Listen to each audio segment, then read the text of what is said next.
Turin, Italy, January 3rd, 1889. A frantic, exhausted man with a wild, untrimmed mustache bursts out of a doorway and throws himself around the neck of a carriage horse that's being beaten in the street. He collapses onto the cobblestones, sobbing as if something inside him finally snapped beyond repair. That man was Friedrich Nietzsche, the philosopher people still call dangerous, unhinged, or prophetic, depending on who you ask. And for the last decade of his waking life, he had been trying to warn the world about something we pretend we don't see, something terrifyingly real, something ancient, something society keeps trying to bury under politeness and slogans. Everybody remembers the line, "God is dead." But they forget what Nietzsche said would replace God. They forget the part of his work that cuts the deepest. His observations about the relationship between men and women, not as social categories, but as forces of nature. These weren't cute theories or soft conclusions. They were dissections, autopsies. He sliced open the human heart, laid it bare under cold light, and said, "Look, this is what's actually there." And here's the uncomfortable reality. What if his descent into madness wasn't just insanity, but the cost of staring too honestly into human nature?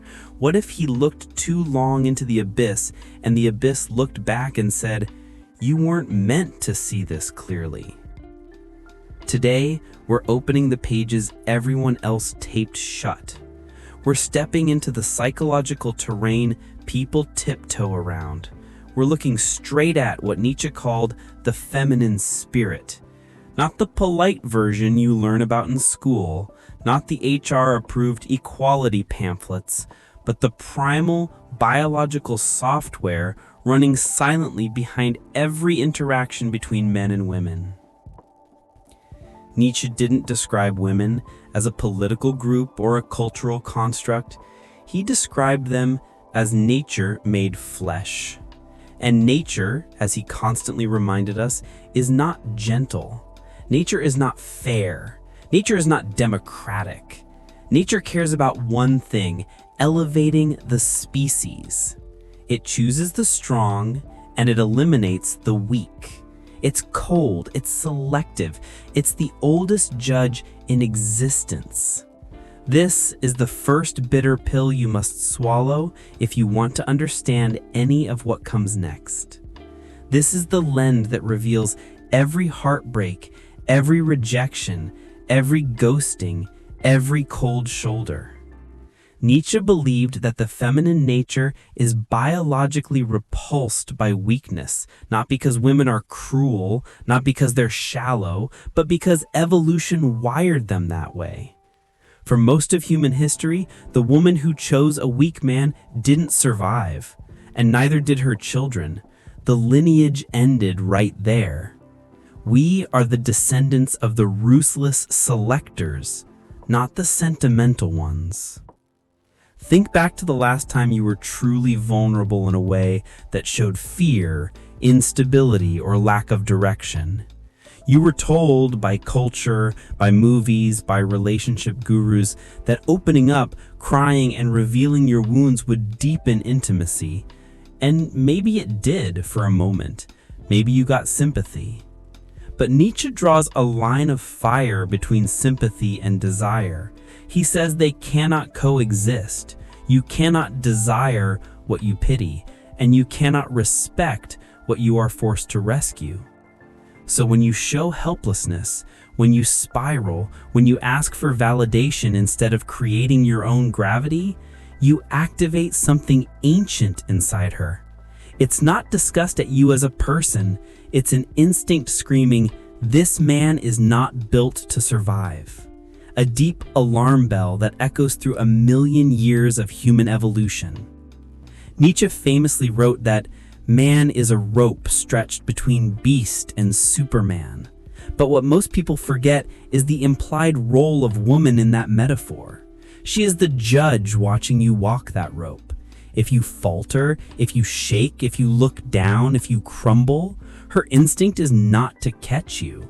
Her instinct is to cut the rope. Because if she attaches herself to a man who can't face life, she and her children perish with him. This is why the nice guy routine fails. This is why your sacrifices don't earn you passion. This is why when you offer your heart with trembling hands and say, "I'll do anything for you," she looks at you with disappointment she can't fully explain. You think you're offering love, but through the lens of nature, you're offering submission, and submission for a man is death. When you make her the center of your universe, you flip the natural order upside down. You're asking her to be the leader, the judge, the foundation, roles that nature never designed her to sustain. Maybe she'll accept the role for a while, maybe she'll appreciate the attention for a few months, but deep down, she will resent it because she knows she's not meant to be your source of strength. She wants you to be strong on your own. She wants a man who has a mission greater than her, a man who could walk into the abyss with no hand to hold. Nietzsche warned about the tarantulas, those who preach equality and sameness as a way of dragging strength down to the level of weakness. And he said this ideology poisons relationships, not because fairness is bad, but because it denies the basic biological truth that women don't desire men who are their equals. They desire men who are their superiors in some meaningful dimension: willpower, ambition, courage, internal discipline. Look at the stories women fantasize about, the characters they obsess over, the figures they admire.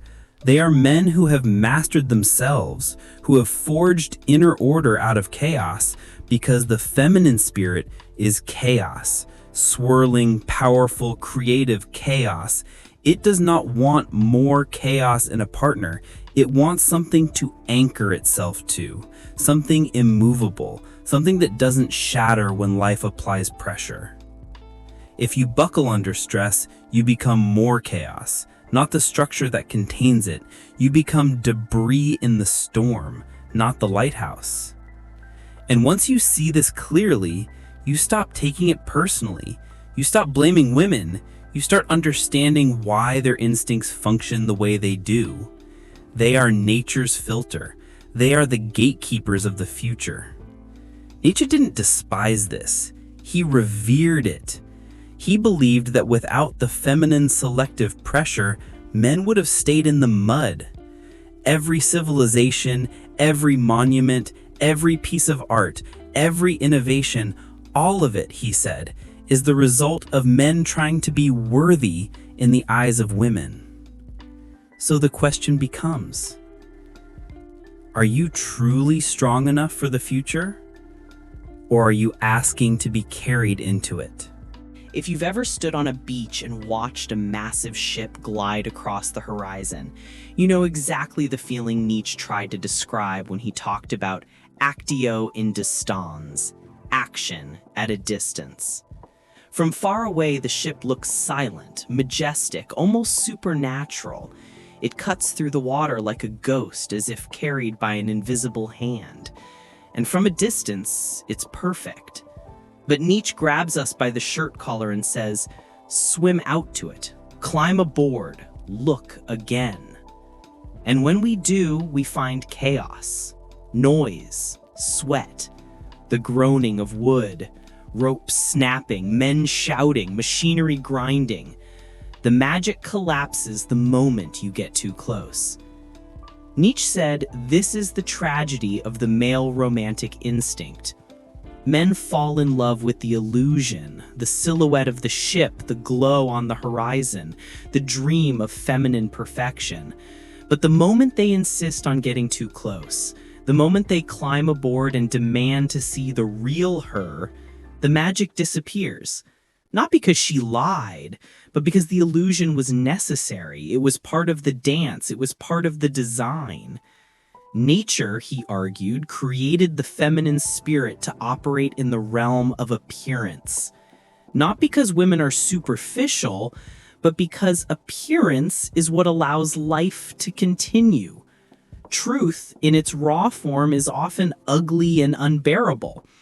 And so woman becomes the artist of her own image, the keeper of mystery, the weaver of the veil. She understands instinctively something that men often forget. Life is theater. If you turn on the harsh stage lights and expose every wire, every backstage worker, every crack in the paint, the performance dies. Men claim they want total honesty, full transparency. They say, I want to understand her completely. But Nietzsche would smirk and say, no, you don't. What you actually want is the illusion that there is something magical behind her eyes, a hint of divinity, a promise of redemption, something worth chasing. The moment you expose everything, the moment you turn the mystery into data, desire evaporates. And here's the disturbing part. She knows this, instinctively, deeply. So she protects the illusion. She guards the fantasy you project onto her. She maintains an aura, not because she is deceptive, but because she knows that the performance is the connection. This brings us to one of Nietzsche's most famous and misunderstood lines. What if truth is a woman? He didn't mean that women are liars. He meant that truth itself is not a solid rock you can put in your pocket. It's not an equation with one clean answer. Truth is slippery, changeable, a dancer, not a statue. And men who demand that women behave like mathematical formulas are committing a crime against their nature. You've probably felt this frustration before. She says one thing yesterday and the opposite today. She cries over something small and seems indifferent to something big. She shifts moods like a kaleidoscope, and you think she's being inconsistent. But Nietzsche would laugh and say, no, she's being herself. Women are not fixed points. They are emotional shapeshifters. Not because they're manipulative, but because adaptation is their survival mechanism. They adjust their tone, their emotion, their role depending on what the moment demands. They try on personas the way men try on strategies. And the man who tries to pin them down to one permanent identity is like a child trying to nail his shadow to the ground. It cannot be done. This, Nietzsche says, is where male heartbreak is born. You believed the version of her she reflected back at you, but that reflection wasn't her core identity. It was who she needed to be in that moment. When the moment changes, the reflection changes. Men say, she changed. Nietzsche responds, she always was changing, you simply stopped paying attention. And here is the disturbing part. The mask she wears isn't hiding her true self. The mask is the self.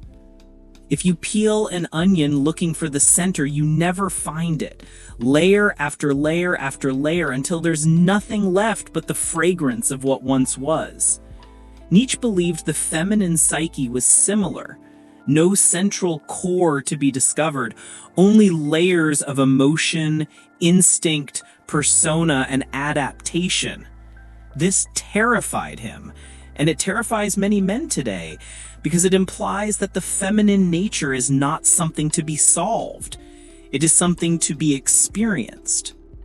Once you stop looking for the real her and start respecting the power of the surface, the aesthetics, the moods, the signals, you begin to see her clearly.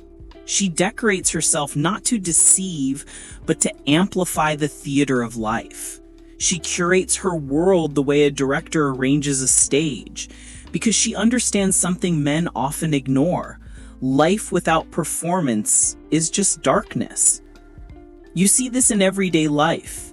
Hair, perfume, makeup, lighting, tone, social media. These are not superficial choices. They are weapons, tools, interfaces that keep desire alive and keep the world running. If everyone dropped the performance all at once, romance would collapse. Society itself would become unbearable. And this brings us to the next brutal insight. Nietzsche said, "The real danger occurs when the man becomes the audience instead of the protagonist. When you sit back and admire her performance instead of living your own story, you lose your center of gravity.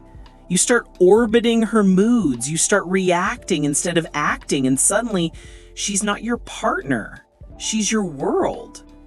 But she does not want to be your world. She wants to be part of the world you create. She doesn't want a mesmerized spectator, she wants a man who sees the performance, enjoys it, appreciates it, but does not mistake it for reality. The man who gets destroyed is the man who believes every mood is a commandment, every tear is a crisis, every silence is a verdict. He becomes emotionally seasick because he doesn't understand that the waves aren't personal, they're just nature. Nietzsche believed the feminine instinct respects the man who maintains a philosopher's distance. Not coldness, not cruelty, distance. The man who can enjoy the dance without losing himself in it. The man who can say, "This is beautiful," without forgetting that it's also a play. The man who can step aboard the ship but still command the wheel. This is the type of man she craves. A man who acknowledges the illusion but is not consumed by it. A man who loves her but is not hypnotized by her. A man who sees the chaos but remains unmoved by it. Because at the end of the day, she isn't looking for someone to match her storm. She is looking for the rock the storm breaks against. The days after the Turin collapse blurred into a dim, unbroken fog.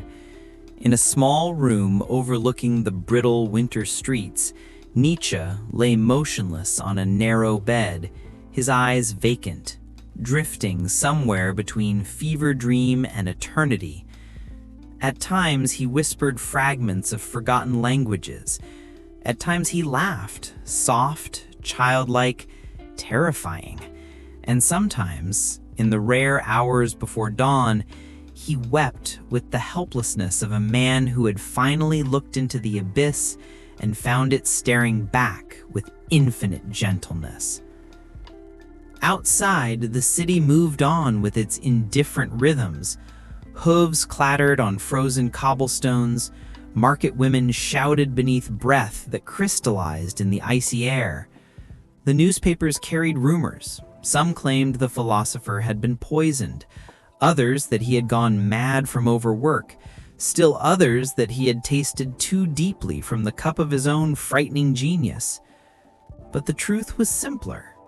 The man who had declared God dead had been undone by a single act of compassion, a moment of unbearable tenderness that shattered the architecture of his mind.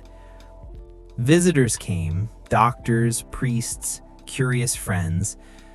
They found not the brilliant, razor-minded writer of Zarathustra, but a hollowed figure who stared at the ceiling as though the stars were hidden behind it. Sometimes he murmured, the heart is too heavy." Other times, "I am all the names in history." His pulse beat unevenly, like a drum losing rhythm. One evening, as the snow fell in thick, muffling sheets outside the window, his caretaker heard him speak with startling clarity. "The horse," he whispered. "It was not the horse I embraced. It was the whole suffering world." Then, as quickly as the clarity arrived, it washed away, and he sank again into silence, a silence that would cling to him for the rest of his days. In that quiet room in turn, something profound had happened. A mind that had burned with thought too fiercely for too long had finally collapsed under the weight of its own brilliance, its own loneliness, its own impossible empathy. And the world, scarcely noticing, spun on. After the collapse in Turin, Nietzsche's family took him back to Germany, to a quiet house in Weimar, where the winter sunlight fell pale and filtered through lace curtains. The brilliant mind that once thundered with aphorisms and revelations now drifted like smoke, unable to grasp the edges of reality. His mother, Franziska, tended to him with a mixture of sorrow and stubborn devotion. She had never understood his philosophy, those dizzying, incendiary declarations, but she understood her son's fragility now in a way she never had before. He sat for hours in an armchair by the window, watching the garden with distant fascination. Sometimes he hummed a soft tune, sometimes he clapped his hands like a child greeting an invisible companion. And yet, on rare mornings, when the light struck his face at just the right angle, one could almost see the ghost of the old Nietzsche, the fierce eyes, the restless intelligence flickering beneath the surface like a lantern trapped underwater. But the flashes never lasted. Visitors began to come, scholars, admirers, opportunists. They whispered among themselves in the hallway, speaking of the tragedy, the irony, the myth taking shape. Here was the man who had challenged the entire moral architecture of Western civilization, now reduced to a gentle, confused figure who needed help buttoning his coat. One afternoon, a young philosophy student, trembling with awe, knelt beside him and asked softly, "Herr Nietzsche, do you still believe in the Übermensch?" Nietzsche smiled faintly. His eyes drifted past the young man toward the window, where a single leaf clung to the branch of a dormant tree. "The Übermensch?" he murmured. "Ah, he will come long after we are all dust." Then, as if forgetting the conversation entirely, he added, "But the leaf is brave, is it not?" The student left in tears. As the years passed, Nietzsche's world narrowed to the rhythms of the house. The rustle of skirts, the ticking of the clock, the distant church bells he had once railed against. He no longer wrote, but occasionally his lips moved in silent monologue, words without sound, thoughts without anchor. But something strange lingered in the air around him, like static. People left the house unsettled, sensing that the stillness of the broken philosopher held a kind of terrible, luminous depth. It was as if his silence contained the echoes of ideas too vast, too dangerous, too tender for the world. And through it all, the garden outside continued to bloom each spring, oblivious to the man who had once tried to reshape the heavens with the sheer force of his mind.